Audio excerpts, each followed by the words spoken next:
Facts Concerning the Late Arthur Jermyn and His Family. Written by H.P. Lovecraft in 1920. Part 1. Life is a hideous thing, and from the background behind what we know of it peer demoniacal hints of truth, which make it sometimes 1,000-fold more hideous.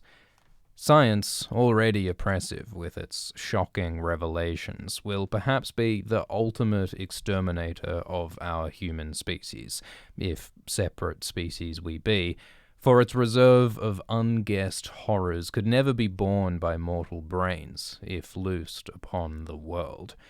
If we knew what we are, as should do as Sir Arthur Jermyn did, and Arthur Jermyn soaked himself in oil and set fire to his clothing one night.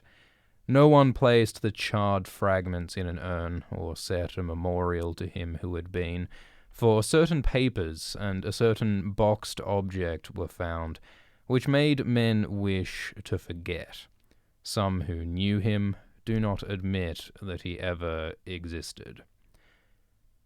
Arthur Jermyn went out on the moor and burned himself after seeing the boxed object which had come from Africa. It was this object, and not his peculiar personal appearance, which made him end his life. Many would have disliked to live if possessed of the peculiar features of Arthur Jermyn, but he had been a poet and scholar, and had not minded. Learning was in his blood, for his great-grandfather, Sir Robert Jermyn, had been an anthropologist of note, whilst his great-great-great-grandfather, Sir Wade Jermyn, was one of the earliest explorers of the Congo region, and had written eruditely of its tribes, animals, and supposed antiquities. Indeed, old Sir Wade had possessed an intellectual zeal amounting almost to a mania. His bizarre conjectures on a prehistoric white Congolese civilization earning him much ridicule when his book, Observation on the Several Parts of Africa, was published. In 1765, this fearless explorer had been placed in a madhouse at Huntingdon. Madness was in all the Germans, and people were glad there were not many of them. The line put forth no branches, and Arthur was the last of it. If he had not been, one could not say what he would have done when the object came. The Germans never seemed to look quite right. Something was amiss, though Arthur was the worst, and the old family portraits in Jermyn House showed fine faces enough before Sir Wade's time. Certainly the madness began with Sir Wade, whose wild stories of Africa were at once the delight and terror of his few friends. It showed in his collection of trophies and specimens, which were not such as a normal man would accumulate and preserve, and appeared strikingly in the oriental seclusion in which he kept his wife. The latter, he had said, was the daughter of a Portuguese trader whom he had met in Africa, and did not like English ways. She, with an infant son born in Africa, had accompanied him back from the second and longest of his trips, and had gone with him on the third and last, never returning. No one had ever seen her closely, not even the servants, for her disposition had been violent and singular. During her brief stay at Jermyn House, she occupied a remote wing, and was waited on by her husband alone. Sir Wade was, indeed, most peculiar in his solicitude for his family, for when he returned to Africa he would permit no one to care for his young son, save a loathsome black woman from Guinea. Upon coming back after the death of Lady Jermyn, he himself assumed complete care of the boy. But it was the talk of Sir Wade, especially when in his cups, which chiefly led his friends to deem him mad. In a rational age like the 18th century, it was unwise for a man of learning to talk about wild sights and strange scenes under a Congo moon, of the gigantic walls and pillars of a forgotten city, crumbling and vine-grown, and of damp, silent stone steps leading interminably down into the darkness of abysmal treasure vaults and inconceivable catacombs. Especially it was unwise to rave of the living things that might haunt such a place, of creatures half of the jungle and half of the impiously aged city. Fabulous creatures, which even a Pliny might describe with skepticism, things that might have sprung up after the great apes had overrun the dying city with the walls and the pillars, the vaults and the weird carvings. Yet after he came home for the last time, Sir Wade would speak of such matters with a shudderingly uncanny zest, mostly after his third glass at the Knight's Head, boasting of what he had found in the jungle and of how he had dwelt among terrible ruins known only to him. And finally he had spoken of the living things in such a manner that he was taken to the madhouse. He had shown little regret when shut into the barred room at Huntingdon, for his mind moved curiously. Ever since his son had commenced to grow out of infancy, he had liked his home less and less, till at last he had seemed to dread it. The Knight's Head had been his headquarters, and when he was confined, he expressed some vague gratitude, as if for protection. 3 years later, he died. Wade Jermyn's son, Philip, was a highly peculiar person. Despite a strong physical resemblance to his father, his appearance and conduct were in many particulars so coarse that he was universally shunned. Though he did not inherit the madness which was feared by some, he was densely stupid and given to brief periods of uncontrollable violence. In frame he was small, but intensely powerful, and was of incredible agility. 12 years after succeeding to his title, he married the daughter of his gamekeeper, a person said to be of gypsy extraction, but before his son was born joined the navy as a common sailor, completing the general disgust with his habits and misalliance had begun.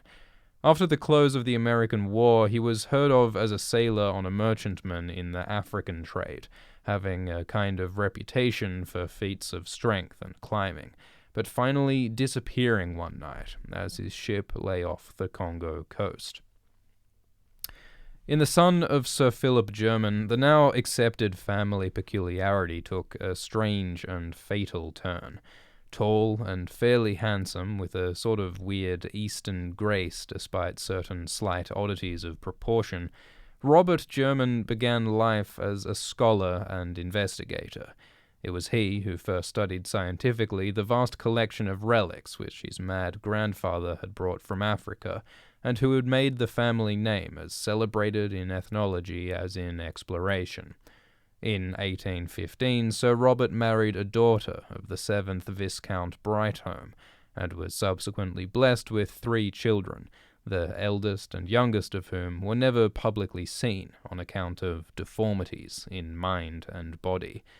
Saddened by these family misfortunes, the scientist sought relief in work, and made 2 long expeditions in the interior of Africa. In 1849, his second son, Neville, a singularly repellent person who seemed to combine the surliness of Philip Jermyn with the hauteur of the Brightholmes, ran away with a vulgar dancer, but was pardoned upon his return in the following year. He came back to Jermyn House a widower with an infant son, Alfred, who was one day to be the father of Arthur Jermyn. Friends said that it was this series of griefs which the unhinged mind of Sir Robert Jermyn, yet it was probably merely a bit of African folklore which caused the disaster. The elderly scholar had been collecting legends of the Onga tribes near the field of his grandfathers and his own explorations, hoping in some way to account for Sir Wade's wild tales of a lost city populated by strange hybrid creatures. A certain consistency in the strange papers of his ancestor suggested that the madman's imagination might have been stimulated by native myths. On October 19th, 1852, the explorer Samuel Seton called at Jermyn House with a manuscript of notes collected among the Ongas, believing that certain legends of a grey city of white apes ruled by a white god might prove valuable to the ethnologist. In his conversation, he probably supplied many additional details, the nature of which will never be known, since a hideous series of tragedies suddenly burst into being. When Sir Robert Jermyn emerged from his library, he left behind the strangled corpse of the explorer, and before he could be restrained, he had put an end to all 3 of his children, the 2 who were never seen and the son who had run away. Neville Jermyn died in the successful defense of his own 2-year-old son, who had apparently been included in the old man's madly murderous scheme. Sir Robert himself, after repeated attempts at suicide and a stubborn refusal to utter an articulate sound, died of apoplexy in the 2nd year of his confinement. Sir Alfred Jermyn was a baronet before his 4th birthday, but his tastes never matched his title. At 20, he had joined a band of music hall performers, and at 36 had deserted his wife and child to travel with an itinerant American circus. His end was very revolting. Among the animals in the exhibition with which he traveled was a huge bull gorilla of lighter color than the average, a surprisingly tractable beast of much popularity with the performers. With this gorilla, Alfred Jermyn was singularly fascinated, and on many occasions the two would eye each other for long periods through the intervening bars. Eventually, Jermyn asked and obtained permission to train the animal, astonishing audiences and fellow performers alike with his success. One morning in Chicago, as the gorilla and Alfred Jermyn were rehearsing an exceedingly clever boxing match, the former delivered a blow of more than the usual force, hurting both the body and the dignity of the amateur trainer. Of what followed, members of the greatest show on earth do not like to speak. They did not expect to hear Sir Alfred Jermyn emit a shrill, inhuman scream, or to see him seize his clumsy antagonist with both hands, dash it to the floor of the cage, and bite fiendishly at its hairy throat. The gorilla was off its guard, but not for long, and before anything could be done by the regular trainer, the body which had belonged to the baronet was past recognition. Part 2.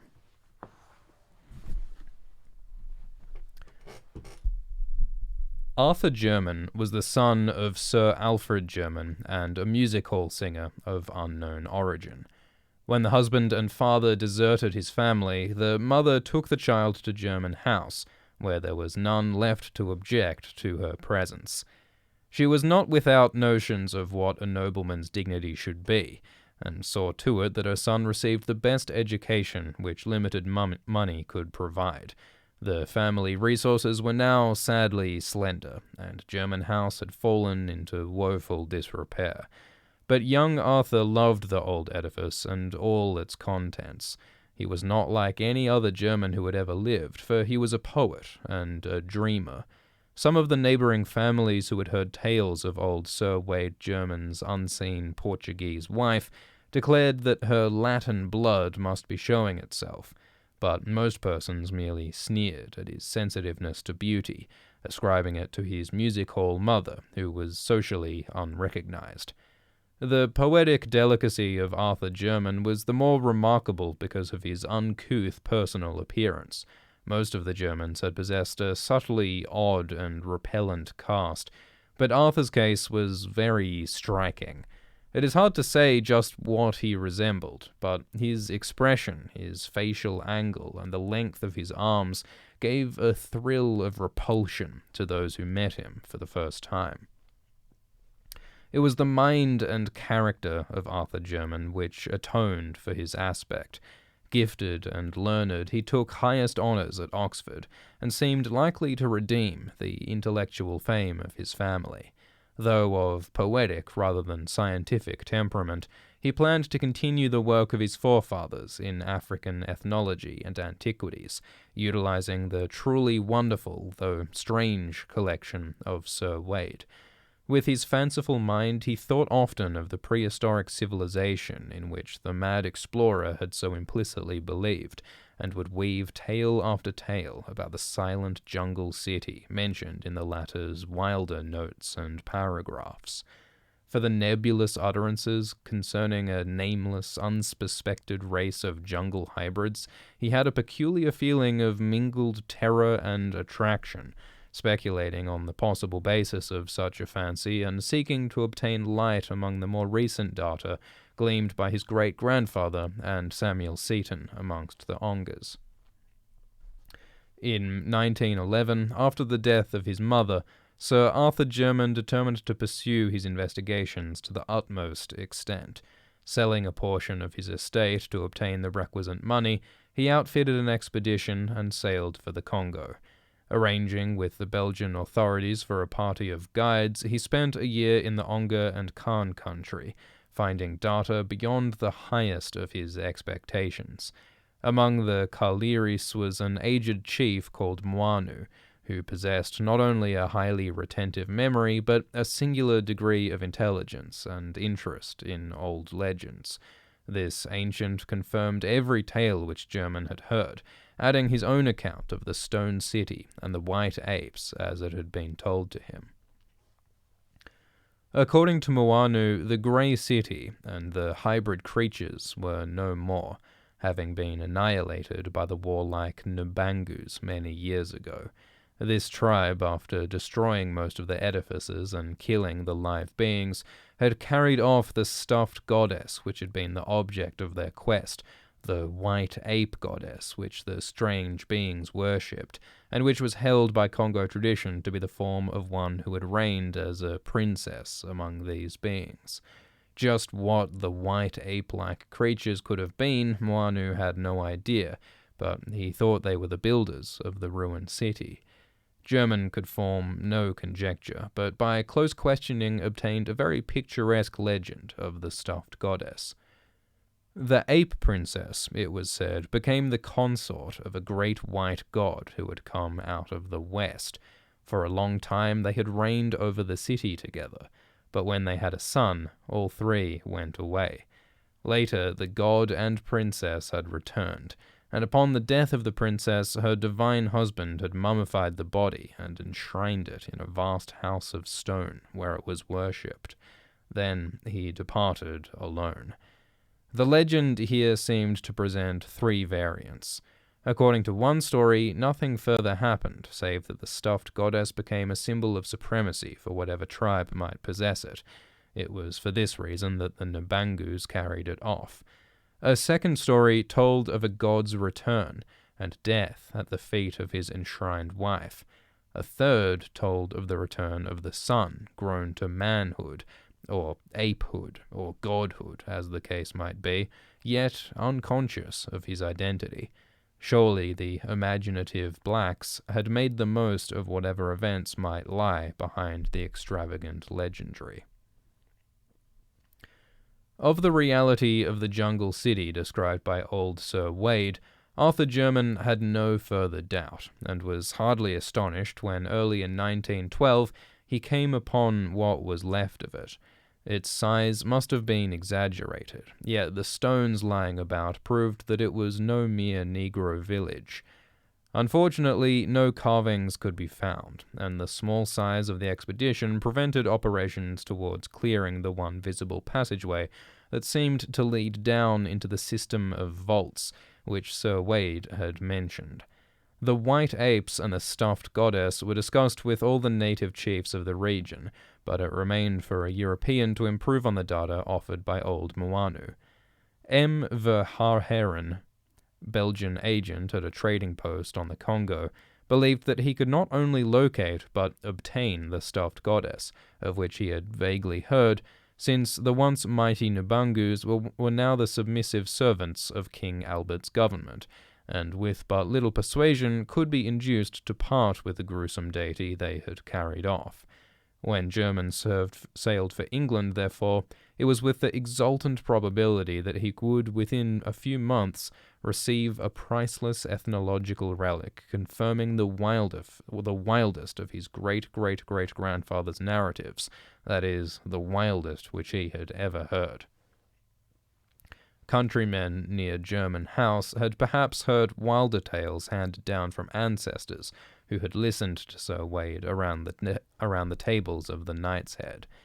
Arthur Jermyn waited very patiently for the expected box from M. Verhaeren, meanwhile studying with increased diligence the manuscripts left by his mad ancestor.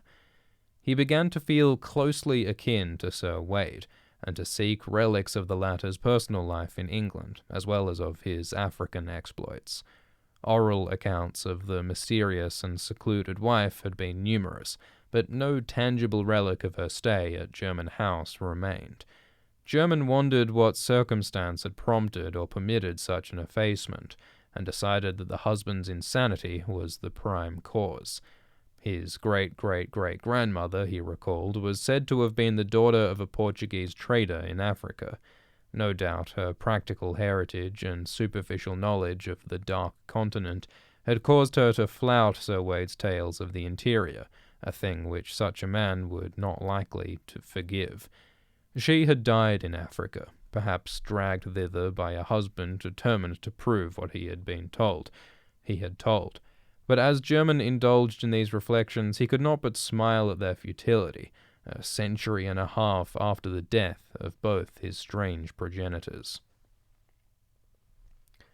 In June 1913, a letter arrived from Mr. Verhaeren, telling of the finding of the stuffed goddess. It was, the Belgian averred, a most extraordinary object, an object quite beyond the power of a layman to classify. Whether it was human or simian, only a scientist could determine, and the process of determination would be greatly hampered by its imperfect condition. Time and the Congo climate were not kind to mummies, especially when their preparation is as amateurish as seemed to be the case here. Around the creature's neck had been found a golden chain bearing an empty locket, on which were armorial designs, no doubt some hapless traveller's keepsake, taken by the Mbangus and hung about the goddess as a charm. In commenting on the contour of the mummy's face, M. Verhaeren suggested a whimsical comparison, or rather expressed a humorous wonder just how it would strike his correspondent, but was too much interested scientifically to waste many words in levity. The stuffed goddess, he wrote, would arrive duly packed about a month after receipt of the letter. The boxed object was delivered at Jermyn House on the afternoon of August 3rd, 1913, being conveyed immediately to the large chamber which housed the collection of African specimens as arranged by Sir Robert and Arthur. What ensued can best be gathered from the tales of servants and from things and papers later examined. Of the various tales, that of aged Soams, the family butler, is most ample and coherent. According to this trustworthy man, Sir Arthur Jermyn dismissed everyone from the room before opening the box, though the instant sound of hammer and chisel showed that he did not delay the operation. Nothing was heard for some time.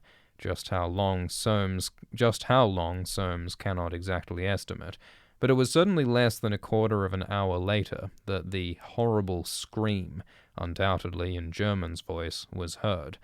Immediately afterward, Jermyn emerged from the room, rushing frantically towards the front of the house as if pursued by some hideous enemy. The expression on his face, a face ghastly enough in repose, was beyond description. When near the front door, he seemed to think of something and turned back in his flight, finally disappearing down the stairs to the cellar. The servants were utterly dumbfounded, and watched at the head of the stairs, but their master did not return. A smell of oil was all that came up from the regions below. After dark, a rattling was heard at the door leading from the cellar into the courtyard, and a stable-boy saw Arthur Jermyn, glistening from head to foot with oil and redolent of that fluid, steal furtively out and vanish on the black moor surrounding the house. Then, in an exultation of supreme horror, everyone saw the end. A spark appeared on the moor, a flame arose, and a pillar of human fire reached to the heavens. The house of Jermyn no longer existed. The reason why Arthur Jermyn's charred fragments were not collected and buried lies in what was found afterward, principally the thing in the box. The stuffed goddess was a nauseous sight, withered and eaten away, but it was clearly a mummified white ape of some unknown species, less hairy than any recorded variety and infinitely nearer mankind, quite shockingly so. Detailed description would be rather unpleasant, but two salient particulars must be told, for they fit in revoltingly with certain notes of Sir Wade Jermyn's African expeditions, and with the Congolese legends of the White God and the Ape Princess. The two particulars in question are these.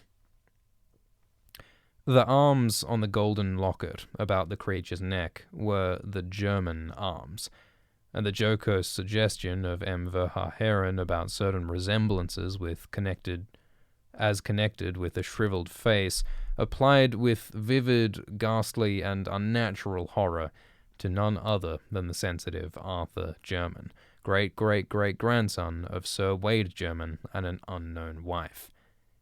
Members of the Royal Anthropological Institute burned the thing and threw the locket into a well, and some of them do not admit that Arthur Jermyn ever existed.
The Descendant by H.P. Lovecraft, believed to be written in 1927. Writing on what my doctor tells me is my deathbed, my most hideous fear is that the man is wrong. I suppose I shall seem to be buried next week, but in London there is a man who screams when the church bells ring. He lives all alone with his streaked cat in Gray's Inn, and people call him harmlessly mad. His room is filled with books of the tamest and most puerile kind, and hour after hour he tries to lose himself in their feeble pages. All he seeks from life is not to think. For some reason, thought is very horrible to him, and anything which stirs the imagination he flees as a plague. He is very thin and grey and wrinkled, but there are those who declare he is not nearly so old as he looks. Fear has its grisly claws upon him, and a sound will make him start with staring eyes and sweat-beaded forehead. Friends and companions he shuns, for he wishes to answer no questions. Those who once knew him as a scholar and aesthete say it is very pitiful to see him now. He dropped them all years ago, and no one feels sure whether he left the country or merely sank from sight in some hidden byway. It is a decade now since he moved into Gray's Inn, and of where he had been he would say nothing till the night young Williams bought the Necronomicon. Williams was a dreamer, and only 23, and when he moved into the ancient house, he felt a strangeness and a breath of cosmic wind about the grey-wizened man in the next room. He forced his friendship where old friends dared not force theirs, and marveled at the fright that sat upon this gaunt, haggard watcher and listener. For the man always watched and listened, no one could doubt. He watched and listened with his mind more than with his eyes and ears, and strove every moment to drown something in his ceaseless poring over gay, insipid novels. And when the church bells rang, he would stop his ears and scream, and the grey cat that dwelt with him would howl in unison till the last peal died reverberantly away. But try as Williams would, he could not make his neighbour speak of anything profound or hidden. The old man would not live up to his aspect and manner, but would feign a smile and a light tone, and prattle feverishly and frantically of cheerful trifles, his voice every moment rising and thickening till at last it would split in a piping and incoherent falsetto. That his learning was deep and thorough, his most trivial remarks made abundantly clear, and Williams was not surprised to hear that he had been to Harrow and Oxford. Later it developed that he was none other than Lord Northam, of whose ancient hereditary castle on the Yorkshire coast so many odd things were told. But when Williams tried to talk of the castle, and of its reputed Roman origin, he refused to admit that there was anything unusual about it. He even tittered shrilly when the subject of the supposed under-crypts, hewn out of the solid crag that frowns on the North Sea, was brought up. So matters went till that night when Williams brought home the infamous Necronomicon of the mad Arab Abdul al-Hazred. He had known of the dreaded volume since his 16th year, when his dawning love of the bizarre had led him to ask queer questions of a bent old bookseller in Chandos Street, and he had always wondered why men paled when they spoke of it. The old bookseller had told him that only 5 copies were known to have survived the shocked edicts of the priests and lawgivers against it, and that all of these were locked up with frightened care by custodians who had ventured to begin a reading of the hateful black letter. But now, at last, he had not only found an accessible copy, but had made it his own, at a ludicrously low figure.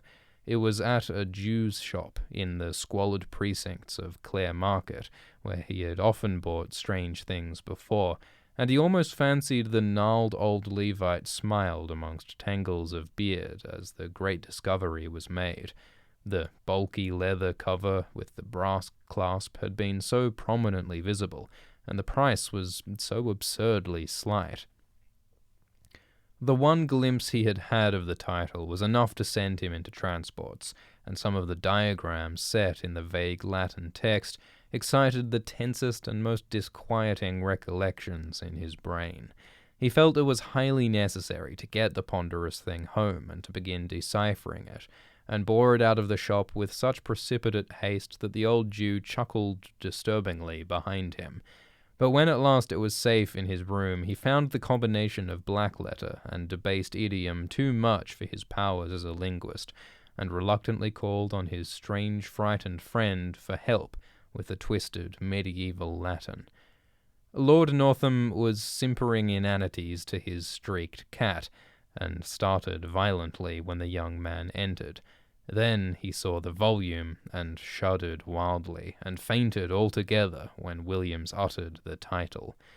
It was when he regained his senses that he told his story, told his fantastic figment of madness in frantic whispers, lest his friend be not quick to burn the accursed book and give wide scattering to its ashes. There must, Lord Northam whispered, have been something wrong at the start, but it would have never come to a head if he had not explored too far.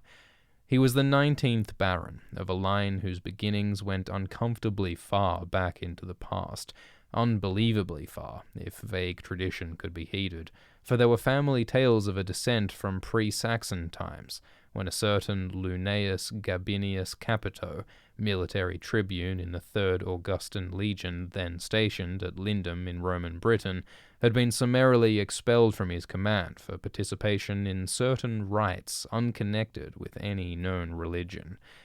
Gabinius had, the rumor ran, come across a cliffside cavern where strange folk met together and made the elder sign in the dark strange folk whom the Britons knew not save in fear, and who were the last to survive from a great land in the west that had sunk, leaving only the islands with the raths and circles and shrines of which Stonehenge was the greatest.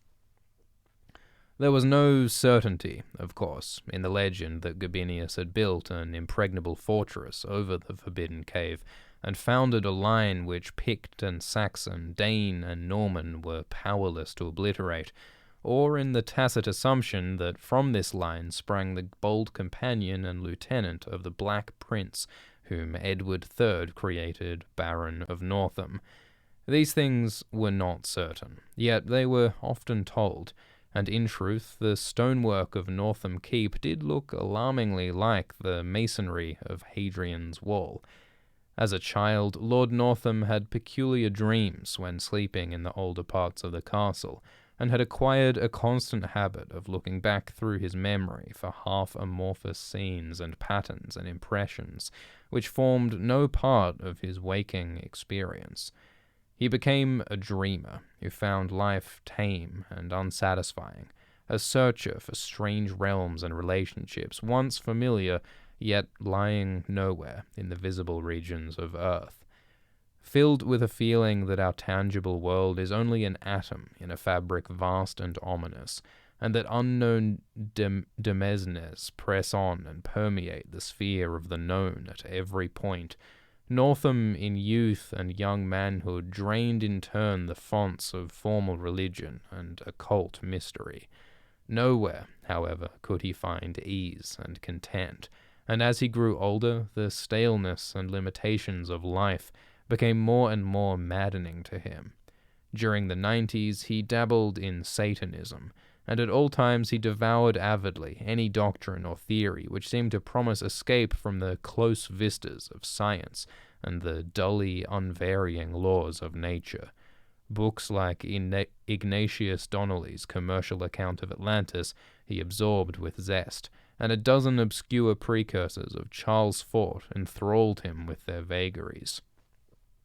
He would travel leagues to follow up a furtive village tale of abnormal wonder, and once went into the desert of Araby to seek a nameless city of faint report, which no man has ever beheld.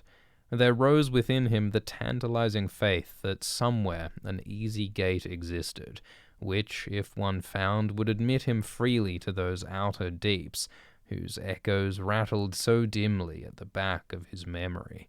It might be in the visible world, yet it might be only in his mind and soul. Perhaps he held within his own half-explored brain that cryptic link which would awaken him to elder and future lives in forgotten dimensions, which would bind him to the stars and to the infinities and eternities beyond them. All right, what are we reading next?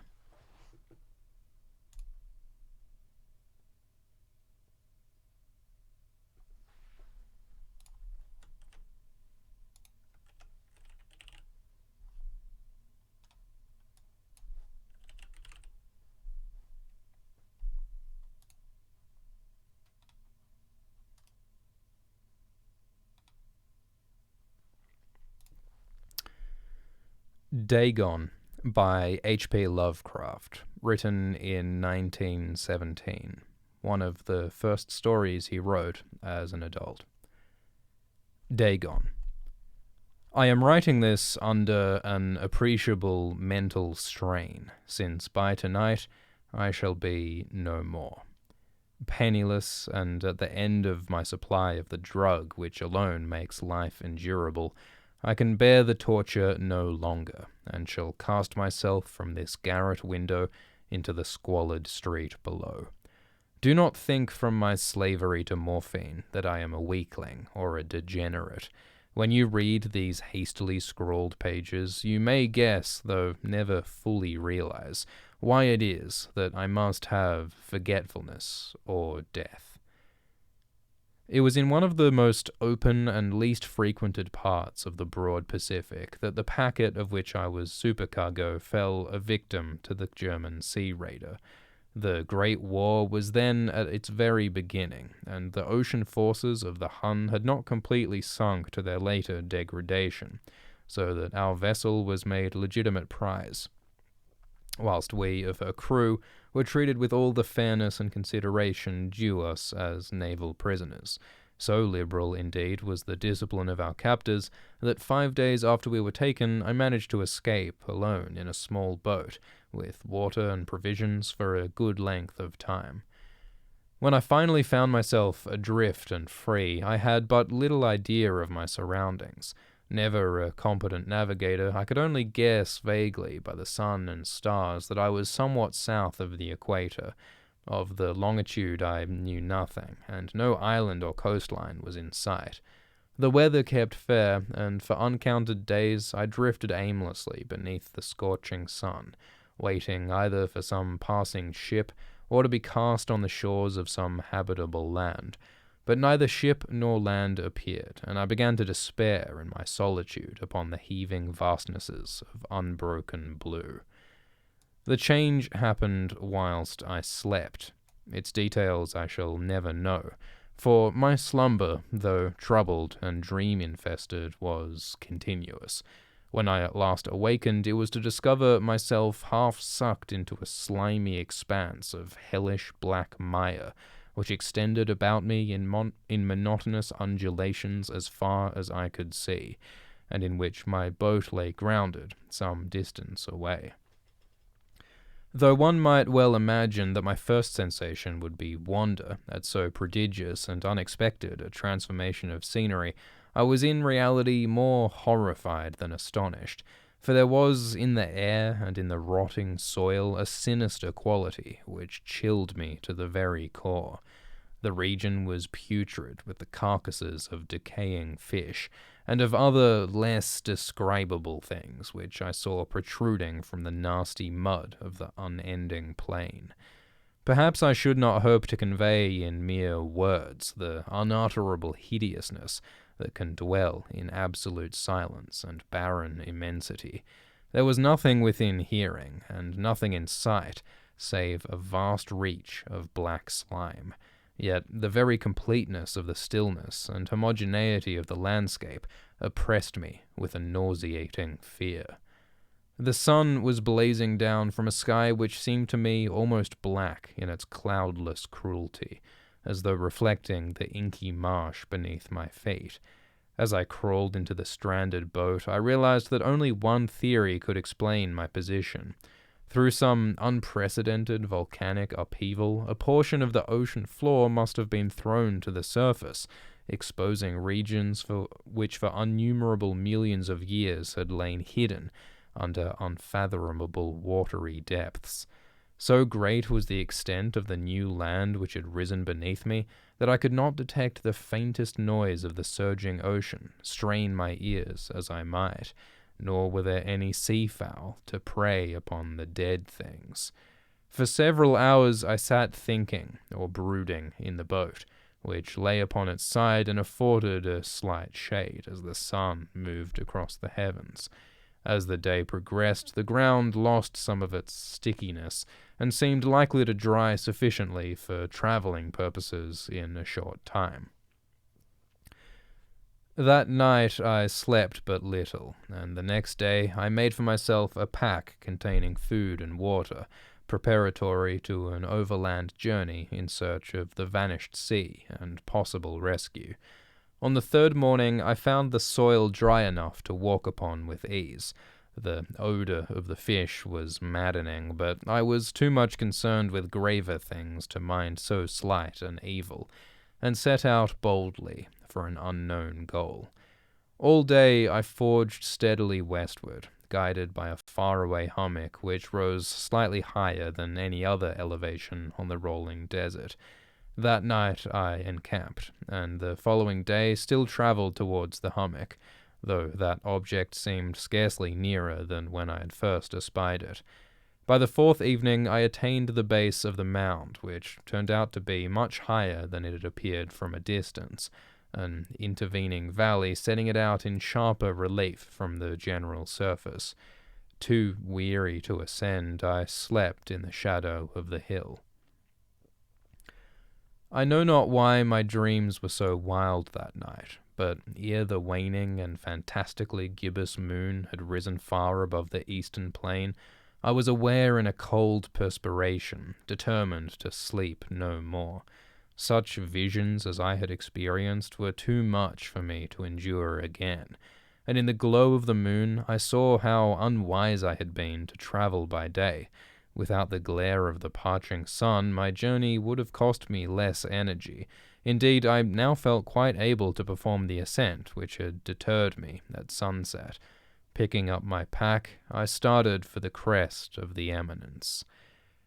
I have said that the unbroken monotony of the rolling plain was a source of vague horror to me, but I think my horror was greater when I gained the summit of the mound and looked down the other side into an immeasurable pit or canyon, whose black recesses the moon had not yet soared high enough to illuminate.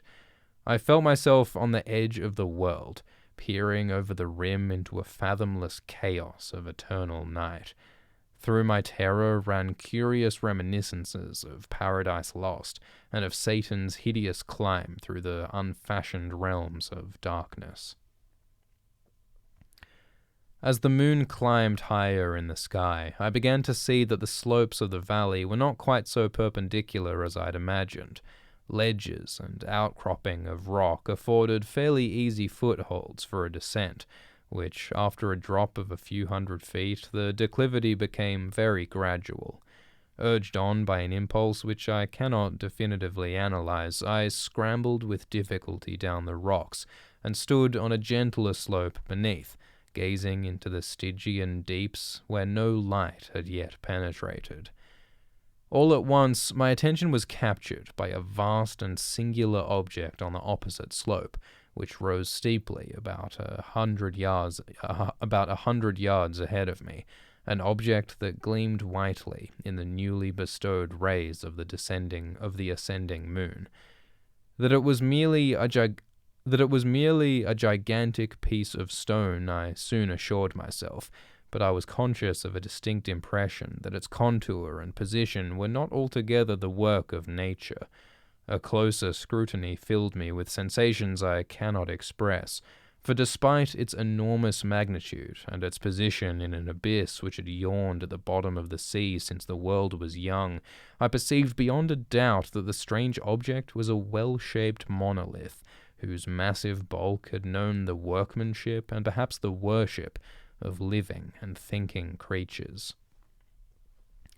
Dazed and frightened, yet not without a certain thrill of the scientist's or archaeologist's delight, I examined my surroundings more closely. The moon, now near the zenith, shone weirdly and vividly above the towering steeps that hemmed in the chasm, and revealed the fact that a far-flung body of water flowed at the bottom, winding out of sight in both directions, and almost lapping my feet as I stood on the slope.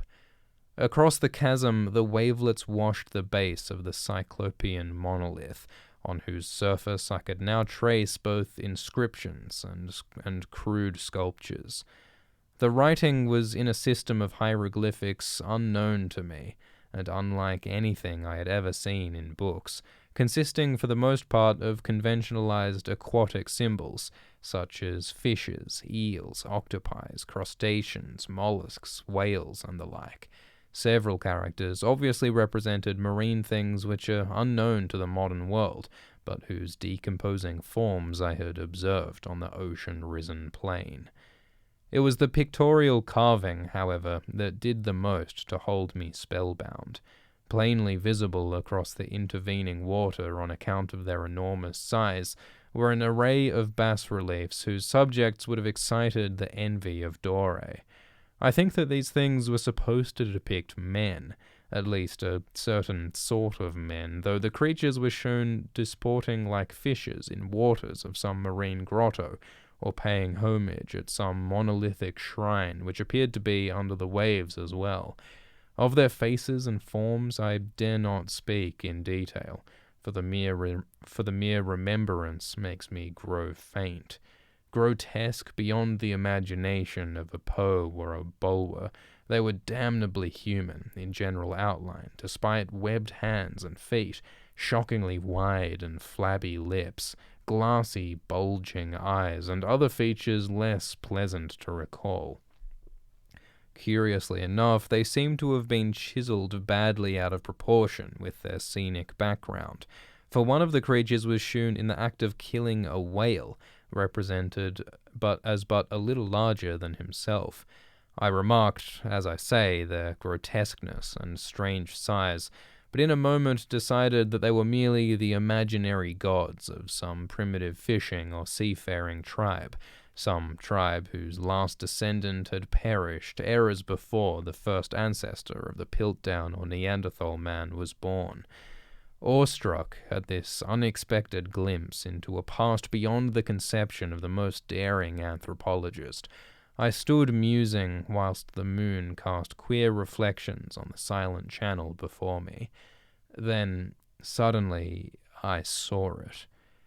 With only a slight churning to mark its rise to the surface, the thing slid into view above the dark waters.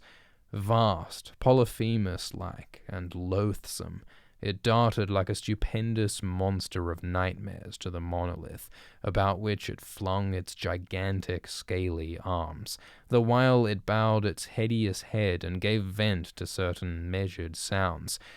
I think I went mad then. Of my frantic ascent of the slope and cliff, and of my delirious journey back to the stranded boat, I remember little. I believe I sang a great deal, and laughed oddly when I was unable to sing.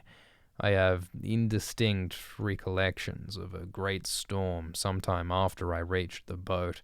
At any rate, I know that I heard peals of thunder, and other tones which nature utters only in her wildest moods. When I came out of the shadows, I was in a San Francisco hospital, brought thither by the captain of the American ship which had picked up my boat in mid-ocean. In my delirium I had said much, but found that my words had been given scant attention. Of any land upheaval in the Pacific, my rescuers knew nothing, nor did I deem it necessary to insist upon a thing which I knew they could not believe. Once I sought out a celebrated ethnologist and amused him with peculiar questions regarding the ancient Philistine legend of Dagon, the fish god, but soon perceiving that was hopelessly conventional, I did not press my inquiries. It is at night, especially when the moon is gibbous and waning, that I see the thing. I tried morphine, but the drug has given only transient surcease, and has drawn me into its clutches as a hopeless slave. So now I am to end it all, having written a full account for the information or the contemptuous amusement of my fellow men. Often I ask myself if it could not have all been a pure phantasm, a mere freak of fever, as I lay sun-stricken and raving in the open boat after my escape from the German man-of-war. This I ask myself, but ever does there come before me a hideous vivid vision in reply. I cannot think of the deep sea without shuddering at the nameless things that may at this very moment be crawling and floundering on its slimy bed, worshipping their ancient stone idols and carving their own detestable likenesses on submarine obelisks of water-soaked granite. I dream of a day when they may rise above the billows to drag down in their reeking talons the remnants of puny, war-exhausted mankind, of a day when the land shall sink, and the dark ocean floor shall ascend amidst universal pandemonium. The end is near. I hear a noise at the door as of some immense slippery body lumbering against it. It shall not find me. God, that hand, the window, the window. One more.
The Doom That Came to Sarnath, written by H.P. Lovecraft in 1919.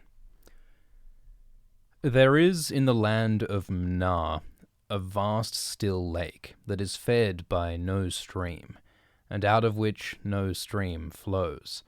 10,000 years ago there stood by its shore the mighty city of Sarnath, but Sarnath stands there no more.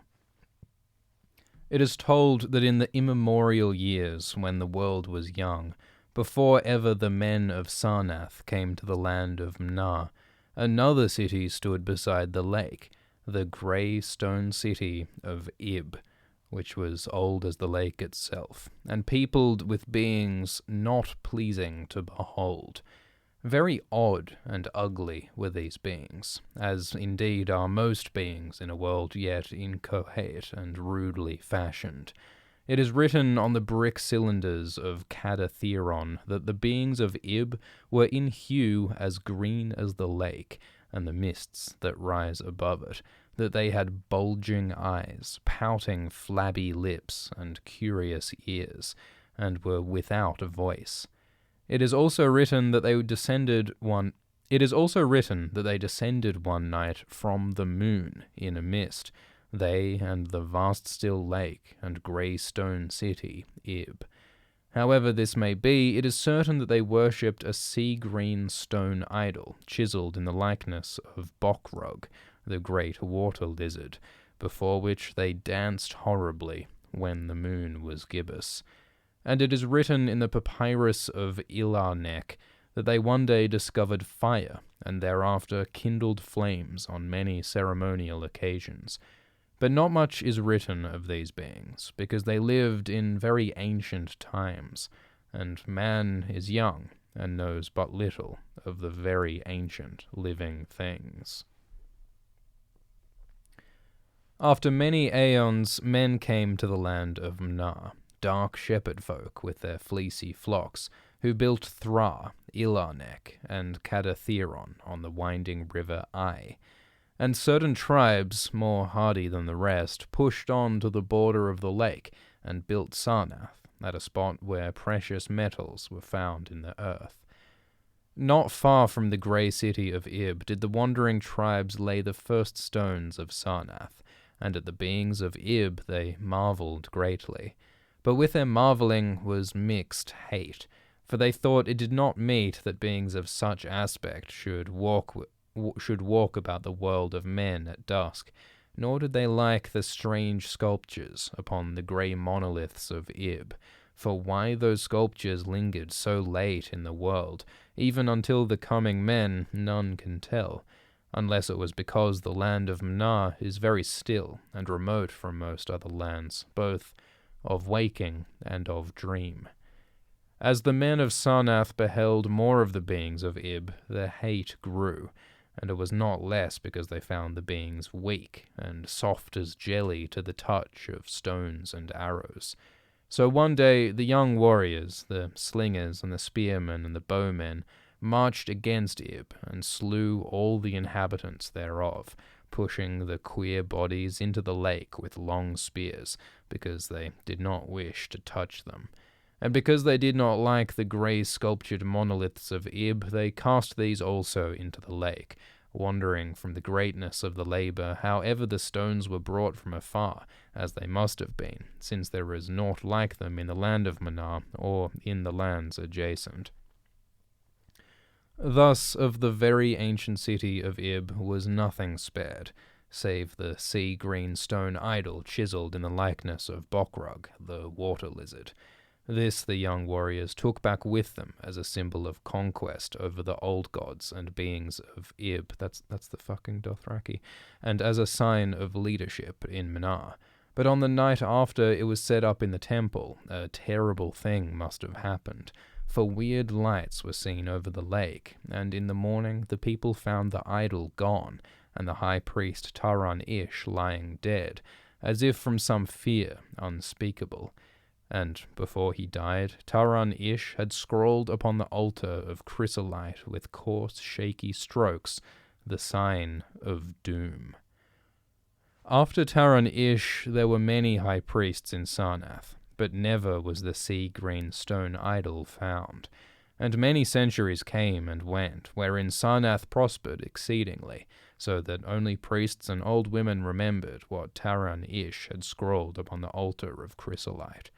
Betwixt Sarnath and the city of Ilarnek arose a caravan route, and the precious metals from the earth were exchanged for other metals, and rare cloths and jewels and books and tools for artificers and all things of luxury that are known to the people who dwell among the winding river Ai and beyond. So Sarnath waxed mightily, and learned, and beautiful, and sent forth conquering armies to subdue the neighbouring cities, and in time there sat upon a throne in Sarnath all the kings of all the land of Mnar, and of many lands adjacent. The wonder of the world, and the pride of all mankind, was Sarnath the Magnificent. Of polished desert-quarried marble were its walls, in height 300 cubits, and in breadth 75, so that chariots might pass each other, as men drove them along the top. For full 500 stadia did they run, being open only on the side towards the lake, where a green stone sea-wall kept back the waves that rose oddly once a year, at the festival of the destroying of Ib. In Sarnath were 50 sheets from the lake to the gates of the caravans, and 50 more intersecting them. With onyx were they paved, save those whereon the horses and camels and elephants trod, which were paved with granite. And the gates of Sarnath were as many as the landward ends of the street, each of bronze, and flanked by the figures of lions and elephants carven from some stone no longer known among men. The houses of Sarnath were of glazed brick and chalcedony, each having its walled garden and crystal lakelet. With strange art were they builded, for no other city had houses like them, and travellers from Thra and Ilarnek and Cathatheron marvelled at the shining domes wherewith they were surmounted. But more marvellous still were the palaces and the temples, and the gardens made by Zokkar, the olden king. There were many palaces, the last of which were mightier than any in Thra or Ilarnek or Cathatheron. So high were they that one within their might sometimes fancy himself beneath only the sky. Yet when lighted with torches dipped in the oil of Dotha, their walls showed vast paintings of kings and armies, of a splendour and once inspiring and stupefying to the beholder. Many were the pillars of the palaces, all of tinted marble, and carven into designs of surpassing beauty. And in most of the palaces the floors were mosaics of beryl and lapis lazuli and sardonyx and carbuncle and other choice materials, so disposed that the beholder might fancy himself walking over beds of the rarest flowers. And there were likewise fountains, which cast scented waters about in pleasing jets arranged with cunning art. Outshining all others was the palace of the kings of Mnar and of the lands adjacent. On a pair of golden crouching lions rested the throne, many steps above the gleaming floor, and it was wrought of one piece of ivory, though no man lives who knows whence so vast a piece could have come. In the palace there were also many galleries and many amphitheatres whose lions and men and elephants battled at the pleasure of the kings. Sometimes the amphitheatres were flooded with water conveyed from the lake in mighty aqueducts, and then were enacted stirring sea fights, or combats betwixt swimmers and deadly marine things. Lofty and amazing were the 17 tower-like temples of Sarnath, fashioned of a bright multicolored stone not known elsewhere. A full 1,000 cubits high stood the greatest among them, wherein the high priests dwelt with a magnificence scarce less than that of the kings. On the ground were halls as vast and splendid as those of the palaces, where gathered throngs in worship of Zo-Kala and Tarmash and Lobon, the chief gods of Sarnath, whose incense-enveloped shrines were as the thrones of monarchs. Not like the icons of other gods were those of Zo-Kala and Tarmash and Lobon, for so close to life were they that one might swear the graceful bearded gods themselves sat on the ivory thrones. And up unending steps of zircon was the tower chamber, wherefrom the high priests looked out over the city and the plains and the lake by day, and at the cryptic moon and significant stars and planets and their reflections in the lake at night. Here was done the very secret and ancient rite in detestation of Bokrug, the water lizard, and here rested the altar of chrysolite, which bore the doom scroll of Taran-Ish. Wonderful, likewise, were the gardens made by Zokkar, the olden king. In the center of Sarnath they lay, covering a great space and encircled by a high wall, and they were surmounted by a mighty dome of glass, through which shone the sun and moon and planets when it was clear, and from which there hung fulgent images of the sun and moon and stars and planets when it was not clear. In summer the gardens were cooled with fresh odorous breezes skillfully wafted by fans, and in winter they were heated with concealed fires, so that in those gardens it was always spring. There ran little streams over bright pebbles, dividing meads of green and garden of many hues, and spanned by a multitude of bridges. Many were the waterfalls in their courses, and many were the hued lakelets into which they expanded. Over the streams and lakelets rode white swans, whilst the music of rare birds chimed in with the melody of the waters. In ordered terraces rose the green banks, adorned here and there with bowers of vines and sweet blossoms, and seats and benches of marble and porphyry, and there were many small shrines and temples where one might rest or pray to small gods. Each year there was celebrated in Sarnath the feast. Each year was celebrated in Sarnath the feast of the destroying of Ib, at which time wine, song, dancing, and merriment of every kind abounded. Great honours were then paid to the shades of those who had annihilated the odd ancient beings, and the memory of those beings and of their elder gods was derided by dancers and lutanists crowned with roses from the gardens of Zokkar, and the kings would look out over the lake and curse the bones of the dead that lay beneath it. At first the high priests liked not these festivals, for there had descended amongst them queer tales of how the sea-green icon had vanished, and how Taran-Ish had died from fear and left a warning. And they said that from their high tower they sometimes saw lights beneath the waters of the lake. But as many years passed without calamity, even the priests laughed and cursed and joined in the orgies of the feasters. Indeed, had they not themselves in their high tower often performed the very ancient had they not themselves in their high tower often performed the very ancient and secret rite in detestation of Bokrug the water lizard, and 1,000 years of riches and delight passed over Sarnath, wonder of the world. Gorgeous beyond thought was the feast of the 1000th year of the destroying of Ib.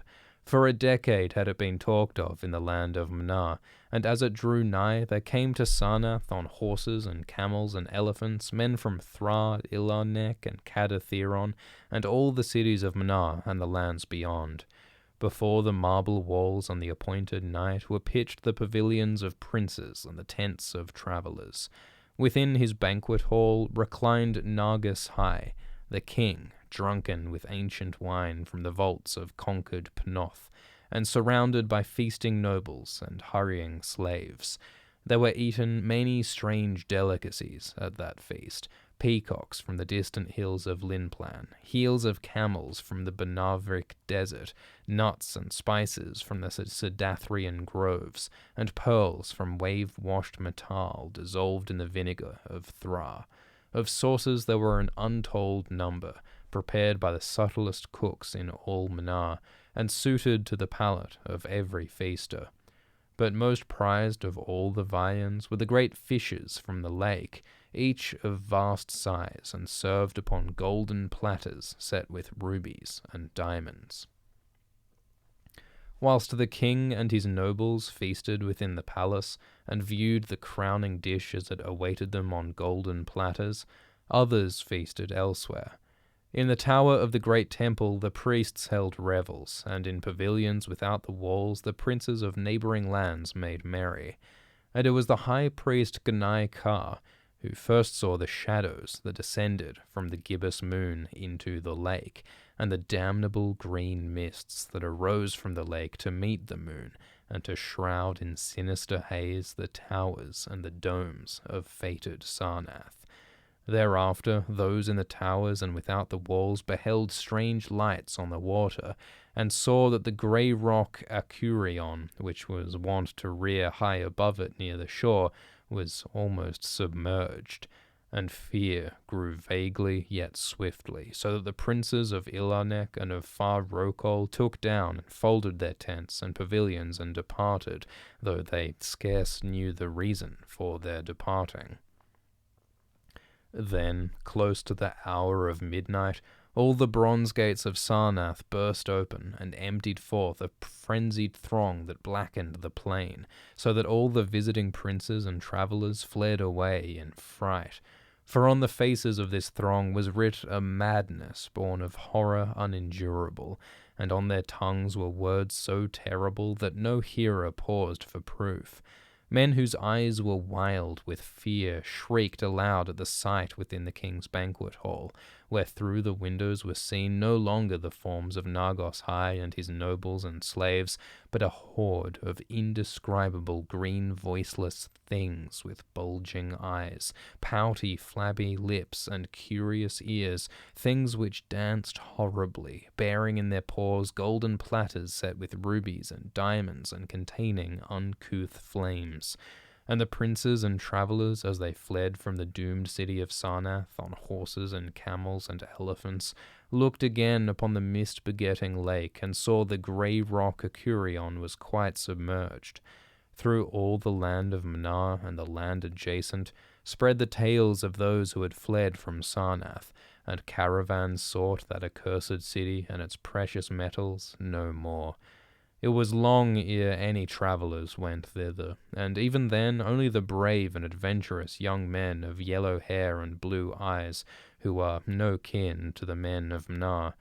These men indeed went to the lake to view Sarnath, but though they found the vast still lake itself, and the grey rock Acurion, which rears high above it near the shore, they beheld not the wonder of the world and pride of all mankind.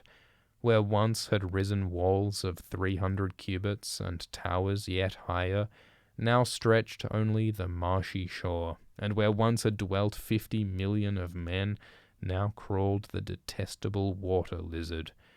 Not even the mines of precious metal remained. Doom had come to Sarnath. But half buried in the rushes was spied a curious green idol, an exceedingly ancient idol, chiselled in the likeness of Bokrug, the great water lizard. That idol, enshrined in the high temple at Ilarnek, was subsequently worshipped beneath the gibbous moon throughout the land of Mnar. Thanks for listening.